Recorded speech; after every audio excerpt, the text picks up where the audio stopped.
चाहिए आपको?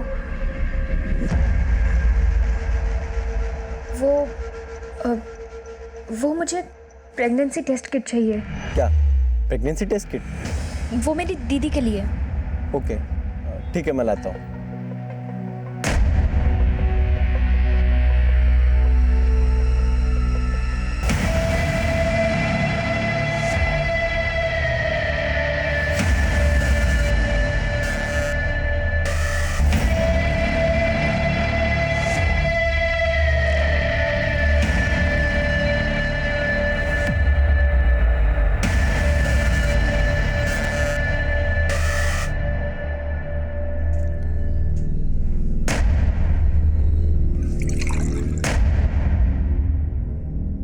गरम पूरी लेकर आती हूँ। बड़ी देर लगा दी स्कूल से आने में। काम पर नहीं जाना है क्या? वो हम सहेली से नोट्स लाने गए थे, इसीलिए लेट हो गए। बस बहुत हो गया पढ़ाई का नाटक। पढ़ लिख कर होगा क्या? आज अपने पापा का हाथ बटाएगी तो कल को तेरे शादी के ही काम आएगा ना। और तू ही बता। अरे देखा कैसे बिना जवाब दिए चली गई। इसकी अकल ऐसे ठिकाने नहीं आएगी।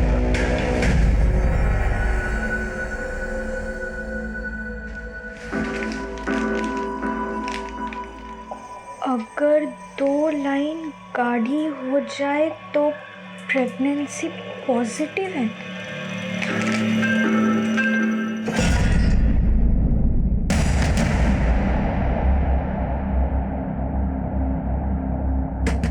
रश्मि, ओ रश्मि, अरे कर क्या रही इतनी देर से अंदर?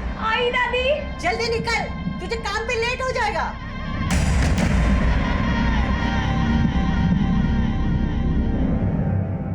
बिट्टू, बिट्टू। वर्मा जी, बिट्टू को देखा क्या? नहीं मैडम जी, बिट्टू तो आज ही आने ही है।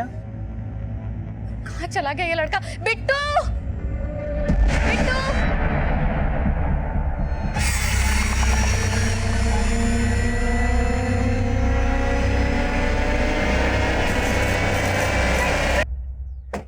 नमस्कार, आदाब। मैं inspector Adil Khan, crime petrol Dastak में आपका स्वागत करता हूं। आज जिस केस का जिक्र मैं करने वाला हूं वो मध्य प्रदेश के खंडवा का था। 9 साल के बिट्टू और उसके माँ बाप की जिंदगी में एक जुर्म ने दस्तक दी थी।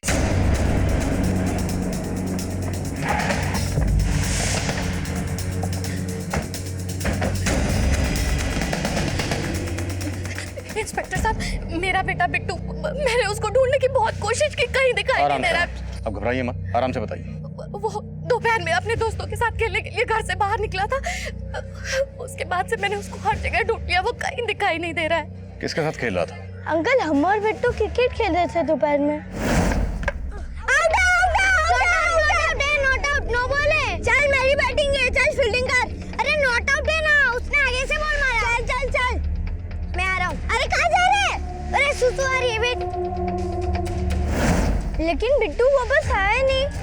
हमें लगा कि उसकी फील्डिंग की बारी आई तो सुसु का बहाना करके घर चले गया। कहाँ खेले तुम लोग? बिट्टू तो उधर गया था झाड़ी के पीछे टॉयलेट करने के लिए।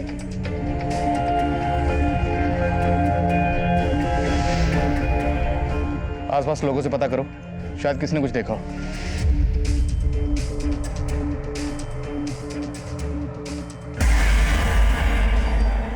विनीता, बिट्टू को कुछ पता चला? मिल गई फुर्सत तुम्हें आने की। क्या बात कर रही हो तुम? हाँ, तुमने जैसे ही मुझे इन्फॉर्म किया सीधा मैं यहाँ चला आया हूँ। सर, बिट्टू को कुछ पता चला? आप? जयदेव, बिट्टू का पापा। देखिए, मिल जाएगा आपका बच्चा, हम ढूंढ रहे हैं। उसे गायब हुए 7-8 घंटे हो गए। क्या कभी वो इतनी देर घर से बाहर रहा है? नहीं सर। पर क्या आपको किसी पर शक है जो बिट्टू को गायब कर सकता है? वो मोनू जो आज मेरे बच्चे के साथ खेल रहा था इंस्पेक्टर साहब। मोनू वो बच्चा? बच्चा नहीं है, 1 नंबर का बदमाश है वो। और उसकी माँ भी कोई कम नहीं है। इंस्पेक्टर साहब, अभी कुछ दिन पहले ही उस मोनू ने मेरे बेटे को बहुत मारा था। छोड़ूंगा नहीं तेरे को बिट्टू। मैंने क्या किया जो तू मुझे मार रहा है? बिट्टू, तू कैसे हाथ लगा रहा है मेरे बेटे को? हाँ, तू थप्पड़ लगाऊंगी का। बिट्टू तुझे लगी तो नहीं ना? तो अगली बार से इससे लड़ाई की ना तो ऐसा थप्पड़ मारूंगी, याद रखेगा, समझा? अरे मेरे बेटे को कैसे मारी है तू? तेरी हिम्मत कैसे मानने की। संभाल के रख अपने बेटे को, अगर इतना ही प्यार है तो समझी। तो मेरे बेटे को तुम मारेगी तो मैं देखती रह जाऊंगी। इतनी अकल है तेरे अंदर, पता कुछ है नहीं हो रहा कि बवाल कर। क्या तमाशा कर रही तुम?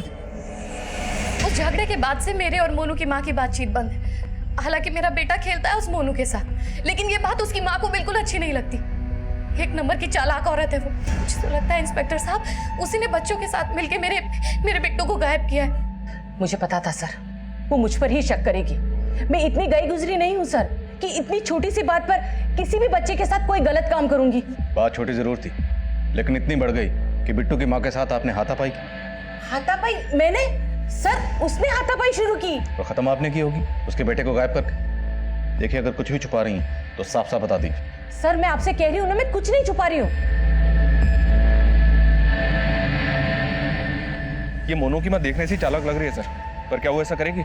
हो सकता है बिट्टू की माँ का शक सही हो। इस लेडी के बारे में पता करो।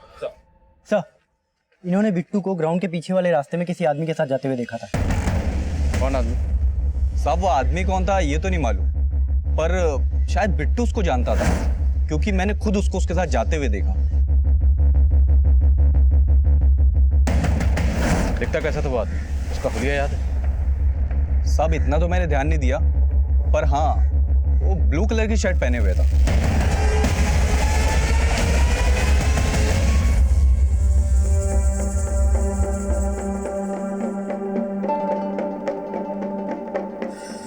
कहाँ जा रहा है बिट्टू? अंकल मैं अपने घर जा रहा हूँ। अरे तू घर चला जाएगा तो इतने सारे चॉकलेट तुझे कौन देगा, समझे ना? नहीं अंकल, पर मुझे अपने घर जाना है। मैं अपने घर जा रहा हूँ। चुपचाप बैठ इधर। खंडवा से बिट्टू को गायब हुए 10 घंटे गुजर चुके थे और बिट्टू का पता लगाने के लिए हम हर मुमकिन कोशिश कर रहे थे, और तभी हम एक जंगल के पास बिट्टू की लाश मिली। सिंह, ये जंगल वाला एरिया है, अच्छी तरह से पूरे जंगल छान मारो, कुछ भी छूटना नहीं चाहिए। हाँ सर, आइए सर। बिट्टू की लाश है, बहुत बूटा मर्डर है। इतने छोटे से बच्चे को इतनी बुरी तरह कत्ल किया गया, जरूर किसी ने दुश्मनी निकाली। सर बिट्टू की माँ ने मोनू की माँ पे शक जताया था, पर बिट्टू को तो उस ब्लू शर्ट वाले आदमी के साथ देखा गया था, और उस आदमी के बारे में अभी तक हमें कुछ पता नहीं चला है। हो सकता है इस ब्लू शर्ट वाले का बिट्टू की माँ से कोई कनेक्शन, या इसके पेरेंट्स की बैकग्राउंड में कोई ऐसा हो जिसका ये सब करने के पीछे कोई स्ट्रॉन्ग मोटिव हो। बिट्टू के पेरेंट्स को इन्फॉर्म करो और बॉडी को पोस्टमार्टम के लिए भेज दो।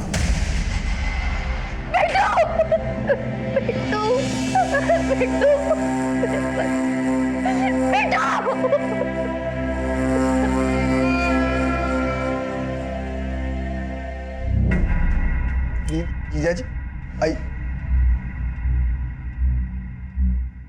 इतना सब अचानक हो गया और ऐसे वक्त में हम लोग तुम्हारे साथ नहीं थे। पर विनीता कहाँ पर है? पुलिस स्टेशन गई है। Police station? किस लिए? शायद पुलिस को उससे कुछ बात करनी थी। अरे पर पुलिस उसको मिलना क्यों चाहती है और तू उसके साथ गया नहीं? दीदी, अब विनीता को मेरे साथ खड़े होने में प्रॉब्लम है। उसे लगता है कि मैंने कभी बिट्टू के लिए कभी कुछ किया ही नहीं। सुन, तू ये सब बातों को हल्के में मत ले। कहीं ऐसा ना हो जाए कि उसकी वजह से पुलिस तुझे परेशान करना शुरू कर दे। बिट्टू के फादर जयदेव के बारे में कुछ पता चला सर। जयदेव कॉस्मेटिक ट्रेनिंग का बिजनेस करता है और बिजनेस टूर पे कई दिन बाहर भी रहता है। जयदेव को जानने वाले लोगों ने बताया कि काफी रंगीन मिजाज का आदमी है ये। जयदेव का अफेयर है किसी से? अफेयर है या नहीं ये अभी क्लियर नहीं है, पर जयदेव के कॉल रिकॉर्ड्स में कई सारी फीमेल क्लाइंट्स के नंबर है। और तो और सर, जब आस पड़ोस में इंक्वायरी की तो पता चला कि जयदेव की पत्नी भी उस पर शक करती है, और मोनू की मदर विडो है, और जयदेव की पत्नी को लगता है कि उन दोनों के बीच कुछ है।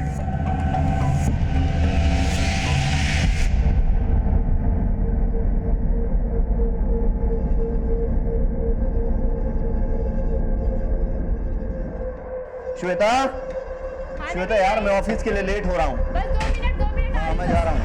अरे रश्मि, श्वेता, श्वेता देखो रश्मि क्या हुआ? रश्मि, रश्मि क्या हुआ उसको? रश्मि, क्या हुआ इसे? पता नहीं। रश्मि,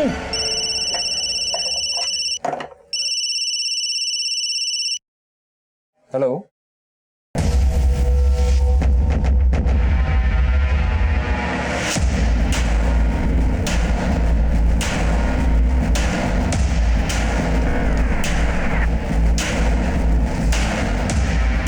क्या हुआ मैडम? कैसी है रश्मि? वो प्रेग्नेंट है। क्या? तुम्हारी बेटी पूरे 3 महीने से प्रेग्नेंट है, तुम्हें पता ही नहीं? देखो सज्जन, गरीब थी इसलिए कान पे रख लिया, अपनी बेटी को अपने घर पे ही रखो, मुझे ऐसे लड़के को काम पे नहीं रखना।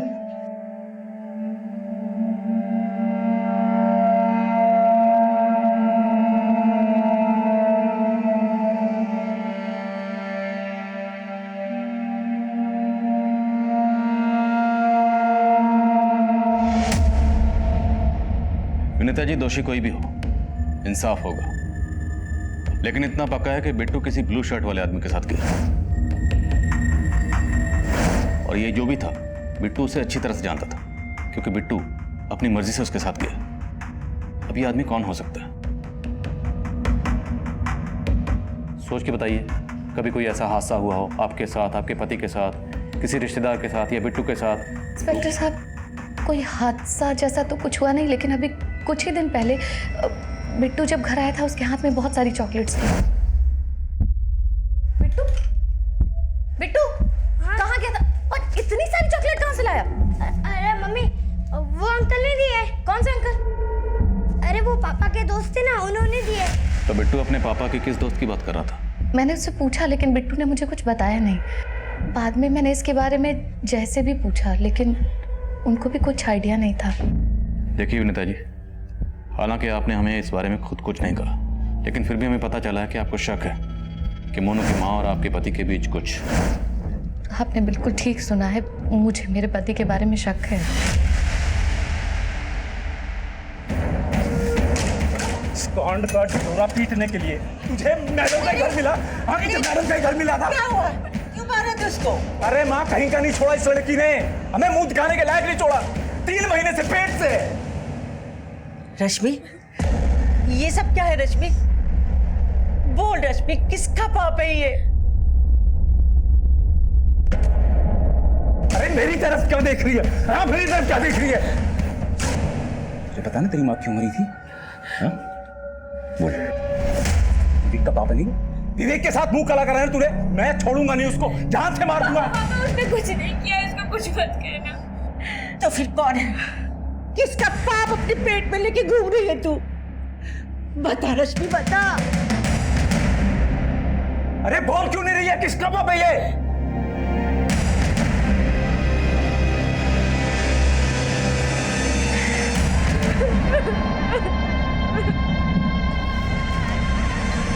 सर, बिट्टू की पोस्टमार्टम रिपोर्ट के मुताबिक बिट्टू की मौत एक्सेसिव ब्लीडिंग की वजह से हुई है। उसके पेट को सर्जिकल नाइफ से काटा गया था। Surgical knife? जी हाँ सर। बिट्टू की बॉडी से लिवर और किडनी दोनों गायब हैं। बॉडी को काटने से पहले बिट्टू को बेहोश किया गया था। उसकी फूड पाइप में चॉकलेट के ट्रेसेस मिले। शायद उसे चॉकलेट में कुछ मिलाकर दिया गया था। मतलब बिट्टू को चॉकलेट खिलाकर पहले बेहोश किया गया, फिर उसके ऑर्गन निकाले गए।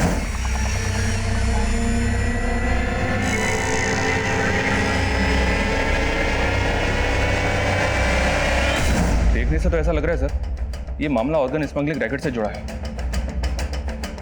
लेकिन कुमार, इससे पहले अपने एरिया में ऐसा कोई केस नहीं हुआ। भले ही पेट काटने के लिए सर्जिकल नाइफ का इस्तेमाल किया गया, लेकिन जिस तरह से पेट काटा गया वो काफी अटपटा है। पोस्टमार्टम डॉक्टर का भी कहना है कि जिसने पेट काटा हो सकता है मेडिकल फील्ड से ना हो। लेकिन सर, ऑर्गन तो निकाले गए हैं। तो हो सकता है जानबूझ के सर्जिकल नाइफ से पेट काटा गया ताकि हमारी तहकीकात को भटकाया जा सके। खंडवा में जितनी मेडिकल शॉप हैं सब जगह पता करो पिछले दिनों किस किस को सर्जिकल नाइफ बेचे गए। Okay sir. एक अजीब बात पता चली है सर, बिट्टू की एक बुआ है सिमरन। बिट्टू के गायब होने के ठीक एक दिन पहले सिमरन और उसका पति तीर्थ पे उज्जैन चले गए थे। तीर्थ? जी हाँ सर। पता चला है कि उनका कोई बच्चा नहीं है और उसी के लिए वो दोनों यहाँ वहाँ पीर फकीर से मिलते रहते हैं। तो तुम्हें लग रहा है कि बिट्टू की मौत के पीछे ऑर्गन स्मगलिंग नहीं, कोई तंत्र मंत्र का चक्कर? अभी तक कुछ क्लियर नहीं है सर। अगर हम तहकीकात करेंगे तो शायद कुछ निकल आए। ठीक, सिमरन और उसका पति दोनों की डिटेल निकालो। Okay sir. सर, माना कि हमें बच्चा नहीं है, पर बच्चा पाने के लिए हम बिट्टू को तंत्र मंत्र की बलि क्यों चढ़ाएंगे? तो बिट्टू के गायब होने के ठीक एक दिन पहले आप दोनों शहर से बाहर क्यों गए थे? पूजा पाठ कराने गए थे। तंत्र मंत्र तो हम मानते ही नहीं है। आप बेकार में हम पे शक जता के अपना और हमारा समय खराब कर रहे हैं।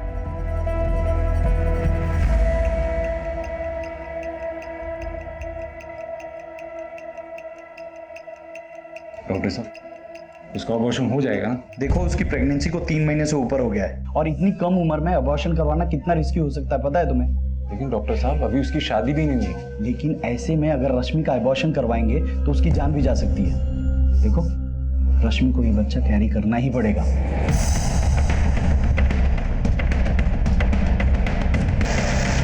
रश्मि इस केस का वो चेहरा थी जो उस वक्त हमारी नजर में नहीं आया था, लेकिन रश्मि का इस केस से एक चौंका देने वाला कनेक्शन था जिसके तार बिट्टू के मर्डर से भी जुड़े थे। लेकिन इससे पहले इस केस में एक सरप्राइजिंग ट्विस्ट आया। चल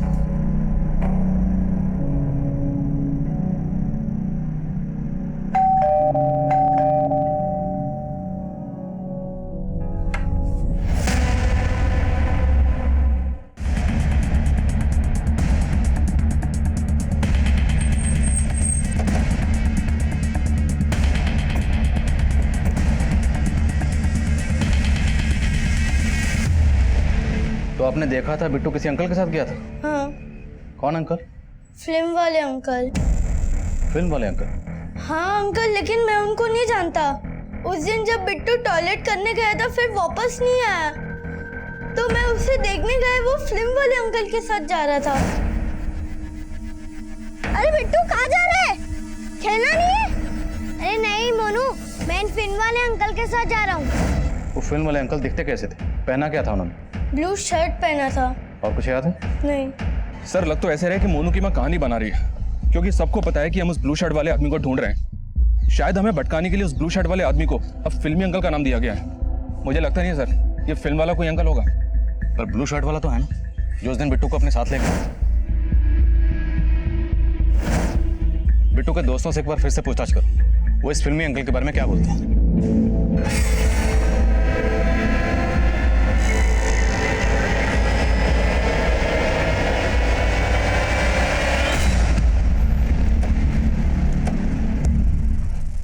सर आईसी केयर हॉस्पिटल के पास के केमिस्ट शॉप से सरस्वती नाम की एक प्रेग्नेंट लेडी के प्रेस्क्रिप्शन को दिखा के उसके लिए सर्जिकल नाइफ खरीदा गया था। उसकी डिलीवरी ऑपरेशन होने वाली थी, पर मैंने पता किया सर उस हॉस्पिटल में सरस्वती नाम की कोई भी लेडी भर्ती नहीं हुई थी।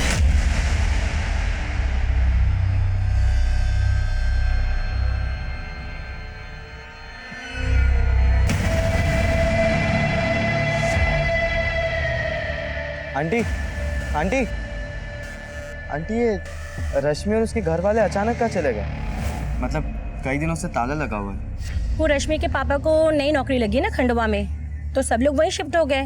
अच्छा आंटी, एक और बात, ये आपको पता है कि खंडवा में कहाँ रहते हैं? नहीं, मुझे कुछ नहीं मालूम है।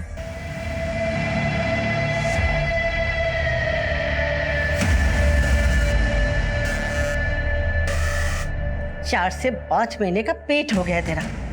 अरे कम से कम पहले मुझे बता देती, तुझे ये पाप तो ना ढूंढना पड़ता। अरे कहाँ खो गई है तू? जो मैं बोल रही हूँ वो सुन रही कि नहीं? ध्यान रखना, एक तो तुझे यहाँ किसी से कोई बात नहीं करनी, और कोई कुछ पूछे भी ना तो बताना कि तू 18 साल की है, शादीशुदा है और तेरा पति मुंबई में नौकरी करता है। समझी? समझी ना? दादी आप लोग ऐसा क्यों कर रहे हो?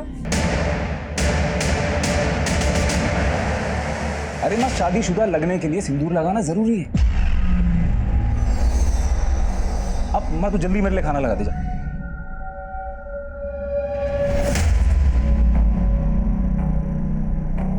कोई चालाकी मत करना, पता है ना तेरी माँ कैसे मरी थी?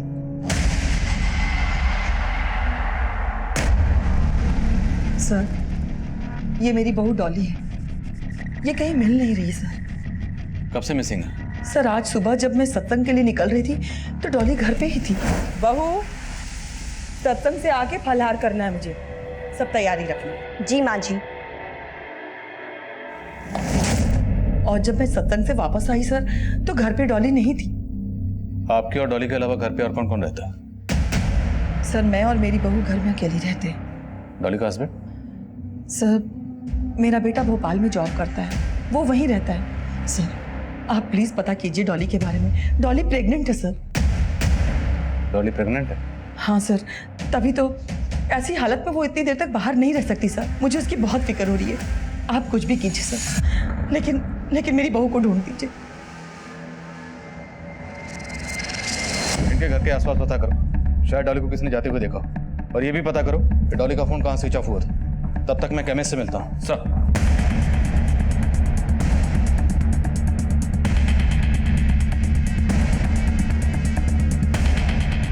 सर मैंने डॉली को दोपहर में घर से बाहर जाते हुए देखा था।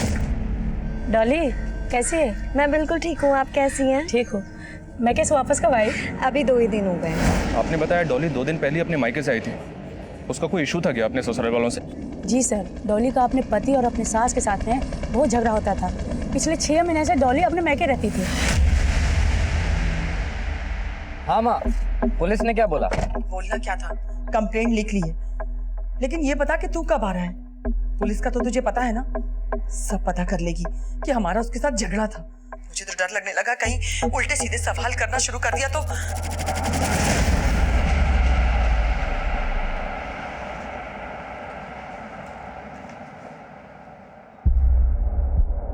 यस सर, इस सरस्वती नाम के पेशेंट के लिए सर्जिकल नाइफ इसी दुकान से खरीदा गया था। और ये सर्जिकल नाइफ खरीदा किसने था? सर एक ऑटो वाला था, क्योंकि वो अपने ही ऑटो से आया था इसलिए मुझे याद है।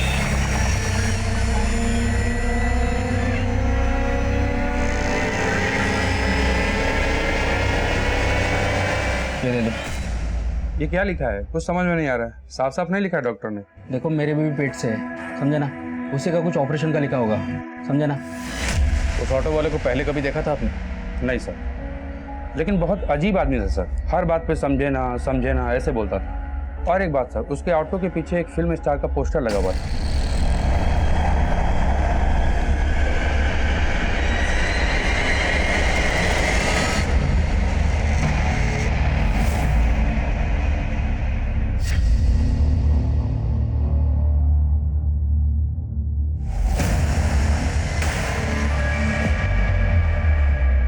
अरे अब भी किताब लेके बैठी है?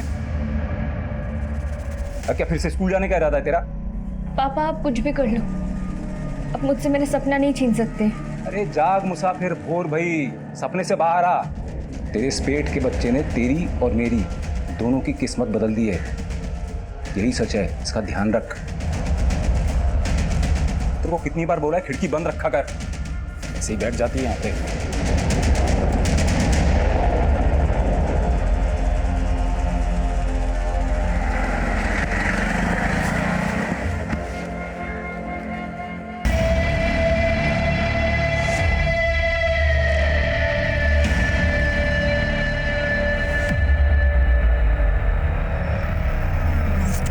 ज्यादा ममता ना कर इस पाप की निशानी की। पाप तो पापा ने किया है दादी, माँ को भी। फिर से शुरू हो गया उस फालतू बातों को लेकर। अपने दिमाग से निकाल दो सब बातें और चल रसोई में मेरी मदद कर।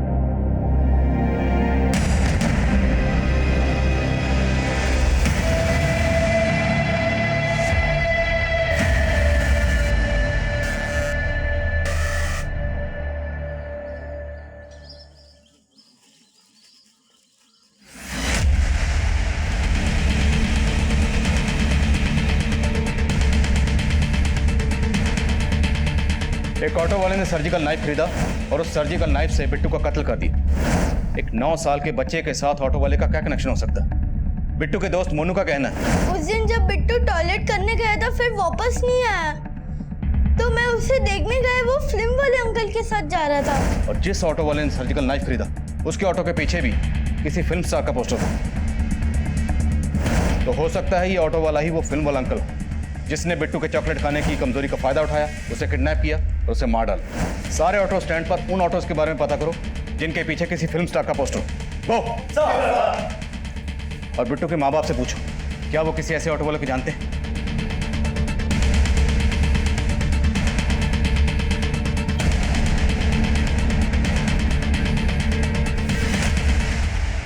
बिट्टू तो रहा नहीं, अब तो मुझे भी छोड़ दोगे और उसके बाद उस औरत के साथ। अरे चुप हो जाओ विनीता, जो मर्जी कुछ भी बोल रही हो तुम। चिल्लाकर अपनी गलती छुपाने की कोशिश मत करो। मुझे अच्छे से पता है कि तुम्हारा मोनू की माँ के साथ या बाकी औरतों के साथ क्या है। घृणा आती है मुझे तुमसे, धोखा दिया है तुमने मुझे।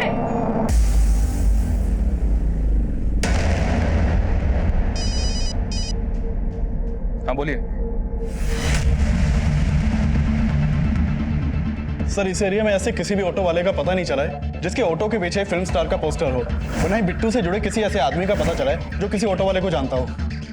तो हो सकता है वो किसी दूसरे एरिया का, बाकी एरियाज में पता करो। सर बुद्धनगर पुलिस को इस औरत की लाश मिली थी। इसकी लोअर बॉडी पूरी तरह से डैमेज थी। ये तो डॉली लग रही है। जी हाँ सर, लेकिन बुद्धनगर पुलिस ने बॉडी पोस्टमार्टम के लिए भिजवाई थी। डिटेल रिपोर्ट आना भी बाकी है, पर उनका कहना है कि ये लेडी प्रेग्नेंट नहीं थी। शक्ल तो डॉली की लग रही, डॉली मिसिंग है, लेकिन डॉली प्रेग्नेंट थी। डॉली की सास और पड़ोसियों ने यही कहा था। कहानी को समझ में नहीं आ रही है सर। डॉली के मायके से पता किया तो पता चला कि डॉली की अपनी सास से ही नहीं, अपने पति से भी नहीं बनती थी। डॉली का पति उसे डिवोर्स देने वाला था, फिर अचानक से उन दोनों के बीच पैचअप हो गया। सब बोल रहे हैं कि इसकी वजह डॉली का बच्चा था।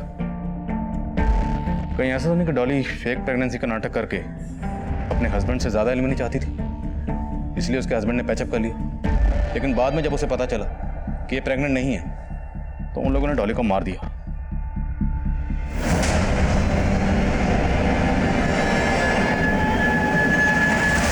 सर आप कुछ भी आरोप लगा रहे हैं हम पर।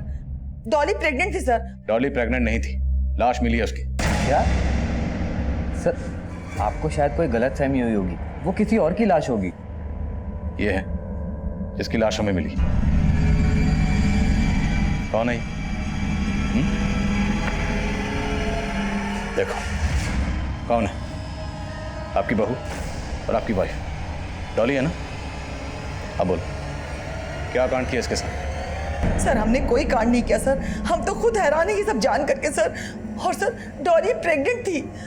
अगर आपको अब भी यकीन नहीं आता सर, तो आप डॉली के डॉक्टर से पूछ सकते हैं। कौन डॉक्टर? सर अग्रवाल मैटरनिटी के डॉक्टर अग्रवाल।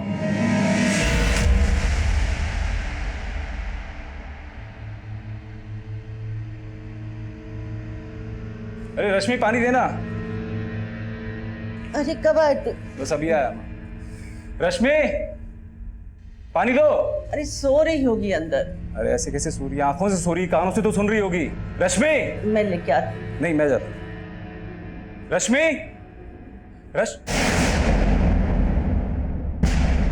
अरे रश्मि कहाँ है?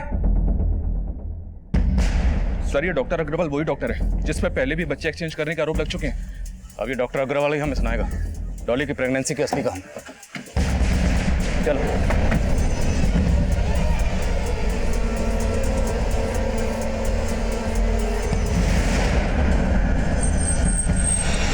सर डॉली प्रेग्नेंट थी और 2 महीने पहले उसका मिसकैरेज हो गया था।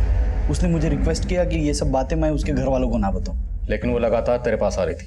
हाँ सर, लेकिन मुझे ये नहीं पता है कि वो झूठे प्रेगनेंसी का नाटक क्यों कर रही है। सुन ज्यादा होशियारी मत कर, तेरी पूरी कुंडली निकाल के हम आए। ये बता कि डॉली की फेक प्रेगनेंसी में तेरा क्या रोल था? सर वो मुझे उसने एक बच्चे का बंदोबस्त करने के लिए कहा था। ऐसे बंदोबस्त उन्हें पहले भी किए होंगे, है ना? डॉली को किसका बच्चा देने वाला था? सर कुछ टाइम पहले हमारी क्लिनिक में एक लड़की आई थी सर, जिसकी उम्र काफ़ी कम थी और उसका बाप चाहता था कि मैं उसका अबॉर्शन करूं। देखो उसकी प्रेगनेंसी को 3 महीने से ऊपर हो गया है और इतनी कम उम्र में अबॉर्शन करवाना कितना रिस्की हो सकता है पता है तुम्हें? डॉक्टर साहब अभी उसकी शादी भी नहीं है। लेकिन ऐसे में अगर रश्मि का अबॉर्शन करवाएंगे तो उसकी जान भी जा सकती है। देखो रश्मि को भी बच्चा कैरी करना ही पड़ेगा। पर सर देखो तुम्हें बच्चा नहीं चाहिए ना? नहीं। लेकिन अपनी बेटी से अगर बच्चा कैरी करवाओगे तो मेरे पास ऑफर है। ऑफर? सर मैंने उसके बाप को 5 लाख देने का ऑफर किया सर, और वो मान भी गया। डॉली की फेक प्रेगनेंसी की कहानी तो तूने सुना दी। अब ये बता कि डॉली के मर्डर से तेरा क्या लेना देना? सर मेरा कुछ लेना देना नहीं है सर। सर डॉली डॉक्टर से 12 तारीख को मिली थी और 12 तारीख को ही वो गायब हो गई थी। हो सकता है डॉक्टर अब भी कुछ छुपा रहा है। इसे थाने बुलाओ, वहां से ठीक से पूछताछ करते हैं और इसके क्लिनिक के सीसीटीवी फुटेज में चेक करो क्या डॉली वाकई उस दिन उससे मिलने आई थी या नहीं। सर और वो लड़की रश्मि, उसे और उसके बाप को दोनों को थाने बुलाओ। अरे आई क्या रश्मि? अरे आस पड़ोस में सब जगह ढूंढ रही है, कहीं कोई पता नहीं चला। तुमको देखना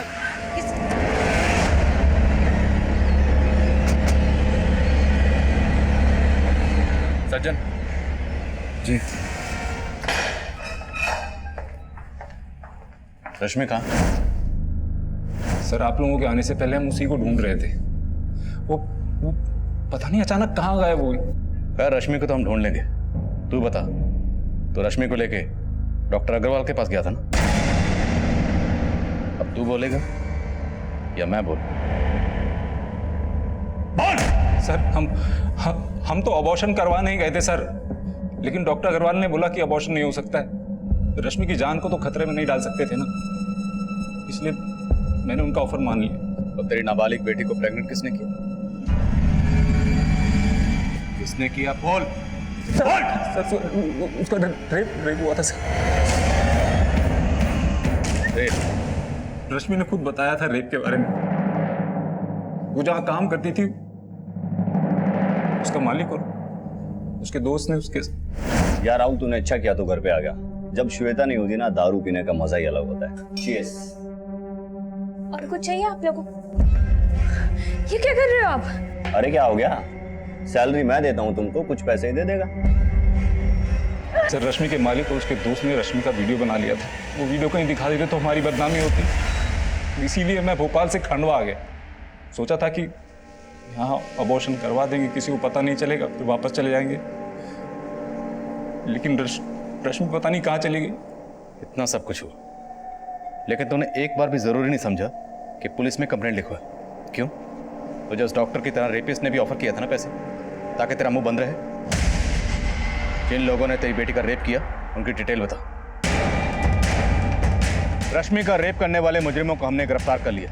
उनके बयान से यह साफ हो गया कि उनकी कंप्लेंट ना लिखवाने के लिए उन्होंने रश्मि के पिता को पैसे दिए थे। पैसे के लालच में रश्मि के पिता और डॉक्टर अग्रवाल ये रश्मि के सामूहिक शोषण के जिम्मेदार थे।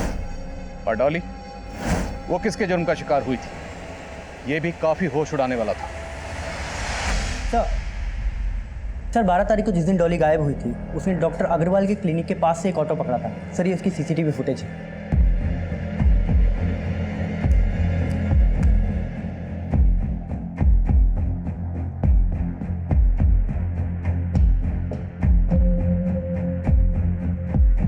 ये ऑटो के पीछे किसी फिल्म स्टार का पोस्टर जैसा कुछ लग रहा है। सर केमिस्ट ने हमें बताया था कि जिस ऑटो वाले ने उसके यहाँ से सर्जिकल नाइफ खरीदा था, उसके ऑटो के पीछे फिल्म स्टार का पोस्टर था।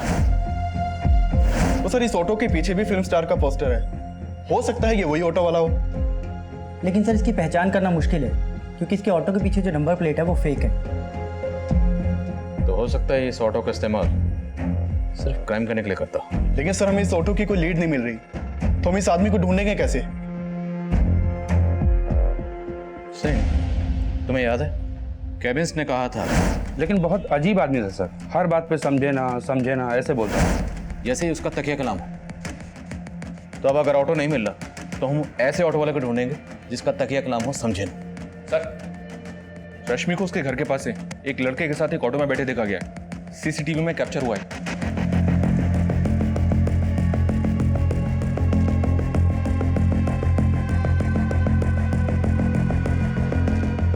तो वही ऑटो है जो डॉक्टर अग्रवाल के क्लिनिक के बाहर। इसी ऑटो में आखिरी बार डॉली को देखा गया और वो गायब हो गई। अब इस ऑटो में रश्मि, और उसके बाद रश्मि गायब। रश्मि के साथ ये लड़का कौन है?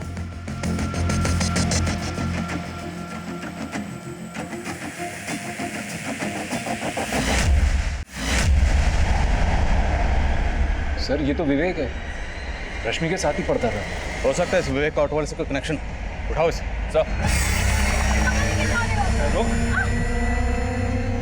बोलो। सर मैं उस ऑटो वाले को नहीं जानता हूँ।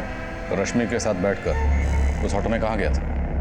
सर रश्मि अचानक से खंडवा आ गई थी अपने फैमिली के साथ, तो मैं बस उसे मिलने आया था और फिर वहाँ से उस ऑटो में बैठकर हमें ग्राउंड की तरफ आए थे, क्योंकि अगर हम वहाँ पर बात करते तो रश्मि के पापा हमें देख लेते। तुम्हारे साथ इतना सब हो गया और तुमने मुझे एक बार भी नहीं बताया। मैंने सोचा था विवेक मैं तुम्हें सब कुछ बता दूंगी, पर मुझे डर लगा कहीं तुम मुझे गलत ना समझो। रश्मि गलत तुम नहीं, गलत वो लोग हैं। और फिर सर रश्मि से मिलके मैं घर चला गया और रश्मि उसी ऑटो में बैठकर अपने घर की तरफ निकल गई थी।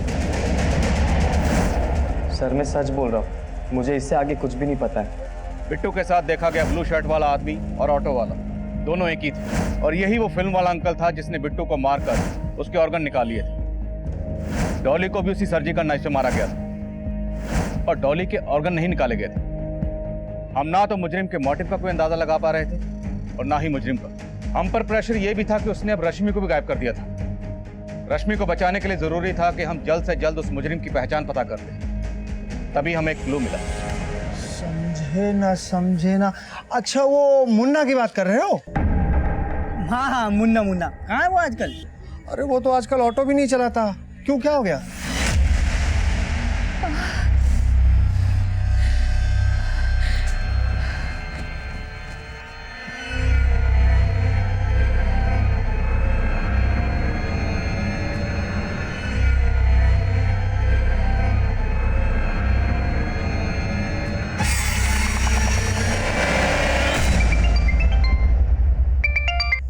हेलो सर, कुछ महीने पहले तक यहाँ खांडवा में एक आदमी ऑटो चलाता था सर, जो बिल्कुल इसी तरह समझे ना करके बात करता था सर। उसके ऑटो के पीछे भी फिल्म स्टार का पोस्टर लगा हुआ था। क्या नाम है उसका? सर मुन्ना। सर यहाँ पास के दीपला गांव का रहने वाला है।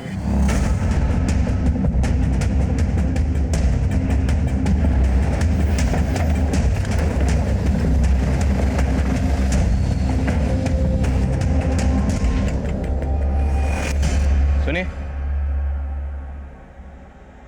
ये मुन्ना यहीं रहता है? यहीं पे रहता है, लेकिन अपने माँ बाप की मौत के बाद आजकल कम ही आता है। आजकल कहाँ रहता है, कुछ पता?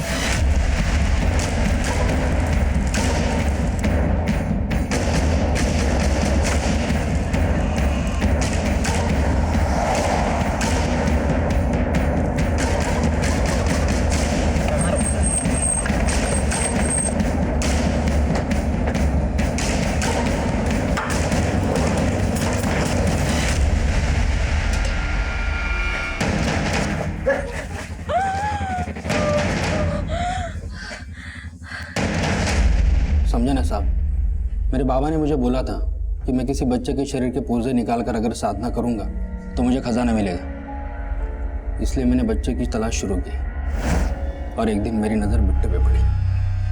मुझे पता चल गया कि चॉकलेट बिट्टू की कमज़ोरी है और इसी का फ़ायदा उठा के मैंने उससे दोस्ती की शुरुआत की। और जब हमारी दोस्ती अच्छी हो गई तो मैं उसे अपने साथ घर लेके गया। लेकिन जब बिट्टू को मेरी नीयत के बारे में पता चला तो वो मुझसे भागने लगा साहब। फिर मैंने चॉकलेट में नशे की दवा मिलाकर खिला दिया और बेहोश कर दिया उसे और उसकी बलि चढ़ा दी साहब। समझे ना? बलि देनी थी तो ऑर्गन क्यों निकाले? क्योंकि बाबा ने मुझे बोला था कि सिर्फ उसकी बलि नहीं, उसके शरीर के पुर्जे भी निकालने थे। समझे ना? इसीलिए मैंने सर्जिकल नाइफ खरीदा।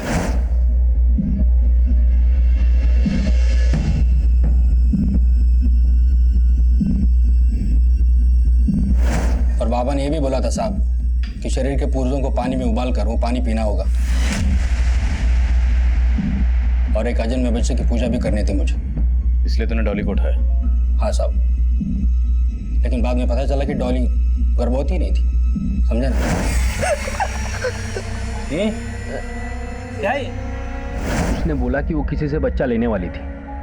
समझे ना साहब? मैंने डॉली को मार के फेंक दिया।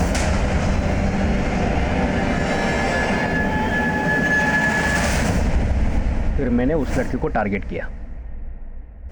सब कुछ ठीक चल रहा था साहब, अब अचानक से आके, समझे ना? अब तुझे हम समझाएंगे, समझे ना? समझाओ इसे। वो मुजरिम इतना सिरफिरा था कि उसने वाकई सर्जिकल नाइफ से रश्मि की कोख से उसके अजन्मे बच्चे को निकालने की तैयारी कर रखी थी। वो तो गनीमत थी कि हम वक्त रहते वहां पहुंच गए और रश्मि और उसके बच्चे को बचा लिया। मुन्ना ने जिस मकसद से इन जुर्मों को अंजाम दिया, ये अंधविश्वास का वो पागलपन था जो ताउम्र मुझे याद रहेगा। हमने जल्दी बंगाल से उसके उस्ताद, उस तांत्रिक बाबा को भी गिरफ्तार कर लिया। लेकिन सवाल ये था कि एक सरफिरा मुजरिम मुन्ना, जिसका बिट्टू, डॉली और रश्मि से दूर दूर तक कोई ताल्लुक नहीं था, आखिर उसने इन तीनों को ही अपना टारगेट क्यों बना लिया? बिट्टू जब किसी अनजान आदमी से चॉकलेट लेकर घर पहुंचा तो एक जुर्म ने दस्तक दी थी। बिट्टू की मां ने अगर उस वक्त ये जानने की कोशिश की होती कि ये चॉकलेट देने वाला कौन था तो शायद बिट्टू मुन्ना के इस जुर्म से बच सकता था। लेकिन बिट्टू की मां ने जुर्म की इस दस्तक को नजरअंदाज कर दिया। फेक प्रेगनेंसी का नाटक करके डॉली ने खुद ही अपनी जिंदगी में जुर्म को न्योता दिया था। लेकिन मजबूर रश्मि की परेशानी को अगर उसके पिता ने पॉजिटिवली लिया होता तो शायद इतनी छोटी सी उम्र में रश्मि को इतनी बड़ी मुसीबतों का शिकार ना होना पड़ता। अब मैं आदिल खान आपसे इजाजत लेता हूं। आपसे फिर मुलाकात होगी एक नए केस के साथ। तब तक देखते रहिए क्राइम पेट्रोल 10 तक। मकसद बताना नहीं, बचाना है। सर, कमिश्नर साहब ने एक नए केस की फाइल भेजी है।